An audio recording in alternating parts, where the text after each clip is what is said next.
ಕರ್ನಾಟಕದ ಸಂಸ್ಕೃತಿ ಪರಂಪರೆ ವಿಶಿಷ್ಟವಾಗಿದೆ. ಒಂದೊಂದು ಜಿಲ್ಲೆಗೊಂದು ಸೀಮಿತವಾಗಿ ಇರುವಂಥದ್ದು. ಇದು ಜೀವಂತವಾಗಿ ಇರಬೇಕಾಗಿ ಕೂಡ ಸಂಸ್ಕೃತಿ ಉತ್ಸವ ಮಾಡಿ ಲಿಮಿಟೆಡ್ ತಾಲೀಮು ಇಲಾಖೆ ಮುಖಾಂತರ ಮಾಡಬೇಕು ಪ್ರತಿಯೊಂದು ಜಿಲ್ಲೆಯಲ್ಲಿ ಕೂಡ. ಆವಾಗ ಪರಸ್ಪರ ಯುವಜನಗೆ ಅರ್ಥ. ಒಂದು ಉತ್ಸವ ಅಂತ ಹೇಳಿದರೆ ಬರೀ ನಮ್ಮದು ಅದೊಂದು ಆಚೆ ಒಂದು 3 ದಿವಸಕ್ಕೆ ದುಡ್ಡು ಖರ್ಚು ಮಾಡಿ ಆಚರಣೆ ಮಾಡೋದಲ್ಲ. ಇದು ನಮ್ಮ ಊರಿನೊಂದು ಸಂಸ್ಕೃತಿ ಏನಿದೆ, ಒಂದು ಪರಂಪರೆ ಏನಿದೆ, ಒಂದು ಆಚಾರ ಏನಿದೆ, ಒಂದು ವಿಚಾರ ಏನಿದೆ, ಇದನ್ನು ಯುವಜನಾಗ ವಿದ್ಯಾರ್ಥಿ ಸಮುದಾಯಕ್ಕೆ ಮಾತ್ರ ಅಲ್ಲ, ಇನ್ನು ಹುಟ್ಟಿ ಬರೋದು ಮಕ್ಕಳು ಇಲ್ಲದೆ. ಯಾಕಂತ ಹೇಳಿದ್ರೆ ಇವತ್ತಿನ ತಂತ್ರಜ್ಞಾನ ಕಾಲದಲ್ಲಿ ಈ ಪಾಶ್ಚಾತ್ಯ ಸಂಸ್ಕೃತಿಯ ನಡುವಲ್ಲಿ ನೀವು ಈ ರೀತಿ ಕಾರ್ಯ ಹಮ್ಮಿಕೊಂಡು ನಮ್ಮ ಸಂಸ್ಕೃತಿಯ ಯುವಕ ವಿದ್ಯಾರ್ಥಿಗಳಿಗೆ ಪರಿಚಯ ಮಾಡಿ ಕೊಡದಿದ್ದಲ್ಲಿ ಅವರು ಬಹುಶಃ ಮರೆತು ಪ್ರತಿಯೊಂದು ಜಿಲ್ಲೆಗೆ ಒಂದು ಸೆಕೆಂಡ್ ಇನ್ನೊಂದಿದೆ.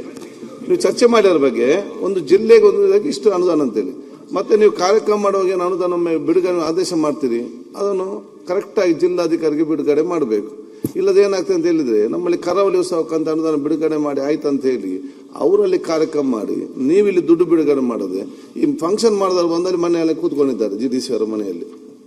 ಸೊ ಅದಾಗ ಸಿಸ್ಟಮ್ ಮಾಡಿ ಒಂದು ಜಿಲ್ಲೆಗೆ ಇಷ್ಟು ಇದರಲ್ಲಿ ಅದನ್ನು ಅಧ್ಯಕ್ಷ ನೀವು ಅಥವಾ ನಿಮ್ಗೆ ಶಾಸಕರಿಗೆ ಕೊಡ್ಲಿಕ್ಕೆ ಅವಕಾಶ ಮಾಡಿ ಕೊಡಿ. ಕರಾವಳಿ ಉತ್ಸವ ಅಂತಂದ್ರೆ ಮಂಗಳೂರಿಗೆ ಮಾಡಬೇಕು, ಇವೆಲ್ಲಾದ್ರೂ ಒಂದ್ ಕಡೆ ಮಾಡಿ, ಎಲ್ಲರೂ ಒಂದ್ ಕಡೆ ಮಾಡಿ. ನೀವು ಮಂಗಳೂರಾಗ ಪಾಪ ನಮ್ಮ ಜಿಲ್ಲಾ ಮಂತ್ರಿಗಳು ಉಡುಪಿಗೆ ಕೇಳ್ತಾರ, ಅದ್ರ ಜೊತೆ ಏನ್ ಮಾಡೋದು ಅಂದ್ರೆ ಇನ್ನು ಒಂದು ವಾರ ಇರ್ತೈತೆ ನಮ್ಗೆ ಪತ್ರ ಕೊಡೋದು ಉತ್ಸವ ಮಾಡ್ತೀವಿ ಅಂತ. ನೀವೆಲ್ಲದು ತಯಾರಿ ಮಾಡಿ ಮಾಡ್ಕೊಂಡ್ರೆ ಉತ್ಸವ ಚೆನ್ನಾಗಿರ್ತೈತೆ, ನಮಗೂ ದುಡ್ಡು ಬಿಡುಗಡೆ ಮಾಡಕ ಅನುಕೂಲ ಆಗತ್ತೆ. ಅದಕ್ಕೆ ಇಲ್ಲ ಅಧ್ಯಕ್ಷರು ಹೇಳಿದ್ದಾರೆ ಮಾಡಕ್ಕೆ ಸಂಸ್ಕೃತಿ ಉಳಿಬೇಕು, ಅದು ಉಳಿಸೋ ಸಲಗೇನೆ ಇಲಾಖೆ ಇರೋದು. ಆದ್ರೆ ಎಲ್ಲದನ್ನು ಪೂರ್ವಭಾವಿಯಾಗಿ ಇರಬೇಕು ಪಾಲಿಸಿ. ಅದಕ್ಕೆ ಈಗೇನಾಗಿದೆ ಅಂದ್ರೆ ಎಲ್ಲರೂ ಕೇಳಂತದ್ದು ಕೆಲಸ ಆಗ್ತಾ ಇದೆ. ಈಗ ಅಂತ ಹೇಳಿದ್ರೆ ಅವರು ಕನ್ನಡ ಸಚಿವರಾದಾಗ ಅವ್ರು ಕಾರ್ಕಳ ಉತ್ಸವ ಅಂತ ಮಾಡ್ತಾರೆ, ನೀವು ಮಂತ್ರಿ ಆದಾಗ ನಿಮ್ಮೊಂದು ಕೊಪ್ಪಳ ಉತ್ಸವ, ಸಿಸ್ಟಮ್ಯಾಟಿಕ್ ಮಾಡಿ. ಏನಿದಾವ ಅದೇ ಎಲ್ಲಾ ಜಿಲ್ಲೆ 31 ಜಿಲ್ಲೆದಾಗ ಉತ್ಸವ ಕೇಳಕ್ ಸ್ಟಾರ್ಟ್ ಮಾಡ್ಬಿಟ್ಟಿದ್ರೆ ಅದು ಬಂದಿದೆ ಸಮಸ್ಯೆ. ಸಚಿವರು ಒಂದು ನಿಮಿಷ ಸರ್, ಈ ಇಲಾಖೆ ನಾನು ನಿರ್ವಹಿಸಿದ್ದೆ, ಅದರಲ್ಲಿ ಚರ್ಚೆ ಆಗಿದ್ದು ನಿಮ್ಮ ಹತ್ರ ಹಂಚ್ಕೋಬೇಕು. ಸಾಂಸ್ಕೃತಿಕವಾಗಿ ಕರ್ನಾಟಕ ತನ್ನದೇ ಆದಂತಹ ಶ್ರೀಮಂತಿಕೆಯನ್ನು ಇಟ್ಕೊಂಡಿದೆ. ಬೇರೆ ಬೇರೆಯವರು ಎಲ್ಲಿ ಶಕ್ತಿ ಇದೆ ಅವರವರು ಅಲ್ಲಲ್ಲಿ ಉತ್ಸವಗಳನ್ನು ಮಾಡ್ತಾರೆ. ಹಂಪಿ ಉತ್ಸವ ಮಾಡ್ತಾರೆ, ಆನೆಗೊಂದಿ ಉತ್ಸವ ಮಾಡ್ತಾರೆ, ಕಿತ್ತೂರು ಉತ್ಸವ ಮಾಡ್ತಾರೆ, ಹಿಂಗೆಲ್ಲ ಇದೆ. ಇದೆಲ್ಲದನ್ನು ಕೂಡ ಒಂದು ರಾಜ್ಯದ್ದು ಅಂತ ಅನ್ಕೊಳ್ಳಿ.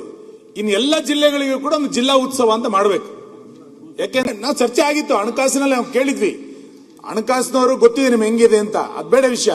ಸರ್ಕಾರದೊಂದು ಪಾಲಿಸಿ ಗಟ್ಟಿ ಮಾಡ್ಬೇಕು. ನಾನು ಅದನ್ನ ಪ್ರಯತ್ನ ಮಾಡಿದ್ದೆ, ಬಹಳ ಸಕ್ಸಸ್ ಆಗ್ಲಿಲ್ಲ ಅಂದ್ರೂ ಕೂಡ ಕೆಲವು ಜಿಲ್ಲೆಗಳ ಎಷ್ಟು 5 ಅಥವಾ 6 ಅಥವಾ ರೀಜನ್ ವೈಸ್ ಒಂದನ್ನ ಉತ್ಸವ ಅಂತ ಚೆನ್ನಾಗಿ ಮಾಡಿ, ರೀಜನ್ ವೈಸ್ ಮಾಡಿ, ಕಲ್ಯಾಣ ಕರ್ನಾಟಕಕ್ಕೆ ಒಂದೊಂದು ಮಾಡಿ, ಅದನ್ನ ರಾಜ್ಯ ಮಟ್ಟದ ಜಿಲ್ಲೆಗೊಂದೊಂದು ಮಾಡಿ, ಜಿಲ್ಲಾ ಉತ್ಸವ ಅಂತ ಮಾಡಿ. ಏನಾಗಿದೆ ಅಂತ ಕೇಳಿದ್ರೆ ಹಿಂದೆ ಯೋಜನೆ ಮತ್ತು ಯೂತ್ ಸರ್ವಿಸ್ ನಿಂದ ಯೋಜನೆ ಮೇಳ ಮಾಡ್ತಾ ಇದ್ವಿ, ಈಗ ಯೋಜನೆ ಮೇಳ ನಡೀತಾ ಇಲ್ಲ.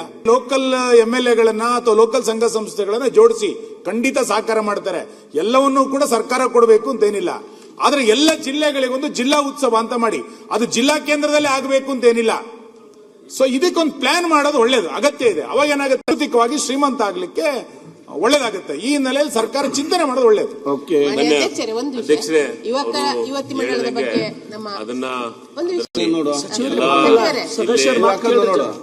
ನಮ್ದು ಈಗಾಗಲೇ ನಮ್ಮ ಸುನಿಲ್ ಅವರು ಹೇಳಿದ್ರು, ಯುವತಿ ಮಂಡಳಗಳು ಈಗಾಗಲೇ ಜಿಲ್ಲಾ ಮಟ್ಟದ ಯುವಜನ ಮೇಳಗಳು ಮೊದಲು ಆಗ್ತಾ ಇತ್ತು. ಆನಂತರ ತಾಲೂಕು ಮಟ್ಟದ ಯುವಜನ ಮೇಳಗಳಾಗಿ ಜಿಲ್ಲಾ ಮಟ್ಟದ ಯೋಜನೆ, ರಾಜ್ಯ ಮಟ್ಟದ ಯೋಜನೆ ಮೇಳ ಆಗ್ತದೆ. ಈಗ ತಾಲೂಕು ಮಟ್ಟದಲ್ಲಿ ಯುವಜನ ಮೇಳಗಳಾಗದ ಕಾರಣ ಯುವತಿಯರಿಗೆ ಈ ಒಂದು ಕಾರ್ಯಕ್ರಮದಲ್ಲಿ ಭಾಗವಹಿಸಲಿಕ್ಕೆ ಆಗುದಿಲ್ಲ. ನಮ್ಮ ಊರಿನ ಸಂಸ್ಕೃತಿ ಸಂಸ್ಕಾರವನ್ನು ಉಳಿಸಿಕೊಳ್ಳ, ನಮ್ಮಲ್ಲಿ ಕಂಗೀಲು ಕುಣಿತ ಇರಬಹುದು, ಡೊಳ್ಳು ಕುಣಿತ, ವೀರಗಾಸೆ, ಎಲ್ಲ ಕಲೆಗಳನ್ನು ಅದು ನಶಿಸಿ ಹೋಗುವಂತ ಸಂದರ್ಭ ಆಗಿದೆ. ಅದಕ್ಕೋಸ್ಕರ ತಾಲೂಕು ಮಟ್ಟದ ಯುವಜನ ಮೇಳಗಳಾಗುವಾಗೆ ನೀವು ಅದನ್ನು ಕೈಗೊಳ್ಳಬೇಕು, ಮತ್ತೆ ಅದಕ್ಕೆ ಅನುದಾನ ಮೂಲಕ ವಿನಂತಿಯನ್ನು ಮಾಡ್ಕೊಳ್ತೀವಿ. ಸಂಸ್ಕೃತಿಗೆ ಸಂಬಂಧಪಟ್ಟಂತೆ ಬಹಳ ಒಳ್ಳೆ ಸಂಗತಿಗಳನ್ನು ಉಲ್ಲೇಖ ಮಾಡಿದ್ರೆ ನಿಮಗೆ ಜನತೆ ಪರವಾಗಿ ನೀವು ಕೃತಜ್ಞತೆಗಳನ್ನು ಸಮರ್ಪಣೆ ಮಾಡ್ತೇನೆ. ಯಾಕೆಂದ್ರೆ ಇದೊಂದು ವಿಶೇಷವಾಗಿ ಆಗ್ಲೇಬೇಕಾಗಿರೋಂಥ ಕರ್ನಾಟಕ ಏನು, ಯಾಕಂದ್ರೆ ಸಾಂಸ್ಕೃತಿಕ ರಾಜ್ಯ ನಮ್ದು. ಸಂಸ್ಕೃತಿ ಬೇರೆ, ಇತಿಹಾಸ ಬೇರೆ. ಐತಿಹಾಸಿಕ ಇರಬೇಕು ಅನ್ನೋಂಥ ತಾವೇನು ಅಪೇಕ್ಷೆ ಪಡ್ತಾ ಇದ್ರೆ ಅದು ಮಾಡಬೇಕನ್ನ ಸರ್ವನಾಶ ಮಾಡ್ಲಿಕ್ಕೆ ಬಿಡಕ್ಕಾಗೋದಿಲ್ಲ. ಸೊ ಹಾಗಾಗಿ ಸಂಸ್ಕೃತಿ ಬಿಂಬಿತವಾಗಿ ಸಾಂಸ್ಕೃತಿಕ ತವರು ಮನೆ ಅಂತ ಶಿವಮೊಗ್ಗ ಜಿಲ್ಲೆಯನ್ನ ನೀವು ಕಡೆಗಣಿಸೋದ್ರೊಳಗೆ ಅರ್ಥ ಇಲ್ಲ. ಮತ್ತೆ ಈ ಹಿಂದೆ ನಡ್ಕೊಂಡ್ ಬಂದಿರುವಂತದ್ದು. ಹಾಗಾಗಿ ನೀವು ತೀರ್ಮಾನ ಮಾಡಬೇಕು, ಶಿವಮೊಗ್ಗ ಜಿಲ್ಲೆಗೆ ಒಂದು ಅವಕಾಶ ಕೊಡಬೇಕು, ಸಾಂಸ್ಕೃತಿಕ ನೆಲೆಗಟ್ಟನ್ನ ಗಟ್ಟಿ ಜಿಲ್ಲೆ ಆಗಿರೋದ್ರಿಂದ ಇದಕ್ಕೆ ಅವಕಾಶ ಮಾಡಿಕೊಡ್ಬೇಕು. ನೀವೇ ತೀರ್ಮಾನ ಮಾಡಿ. ಅಲ್ಲಿಂದ ರೆಕಮೆಂಡೇಶನ್ ಬೇಕು ಅಂತ ಏನಿಲ್ಲ ನಿಮಗೆ. ನಿರ್ಣಯ ಮಾಡಿ. ಒಳ್ಳೆ ಸಲಹೆ ಕೊಟ್ಟಿದ್ದಾರೆ ಮಾನ್ಯ ಅಧ್ಯಕ್ಷರು. ಅದನ್ನ ಗಮನ ಇಟ್ಕೊಂಡು ಜಿಲ್ಲಾ ಕೇಂದ್ರದಲ್ಲಿ ಮಾಡಬೇಕು ಅಂತ ತೀರ್ಮಾನ ಮಾಡಿ. ಅಧ್ಯಕ್ಷ, ಲೇಟೆಸ್ಟ್ ಹಾಗೂ ಇಂಟ್ರೆಸ್ಟಿಂಗ್ ಸುದ್ದಿಗಳಿಗಾಗಿ ಬಾಸ್ ಟಿವಿ ಕನ್ನಡ ಚಾನೆಲ್ನ ಸಬ್ಸ್ಕ್ರೈಬ್ ಮಾಡಿ. ಹಾಗೆಯೇ ಬೆಲ್ ಐಕಾನ್ ಪ್ರೆಸ್ ಮಾಡಿ. ಇದರ ಜೊತೆಗೆ ಫೇಸ್ಬುಕ್, ಇನ್ಸ್ಟಾಗ್ರಾಮ್, ಎಕ್ಸ್ ನಲ್ಲೂ ಮಿಸ್ ಮಾಡದೆ ಫಾಲೋ ಮಾಡಿ.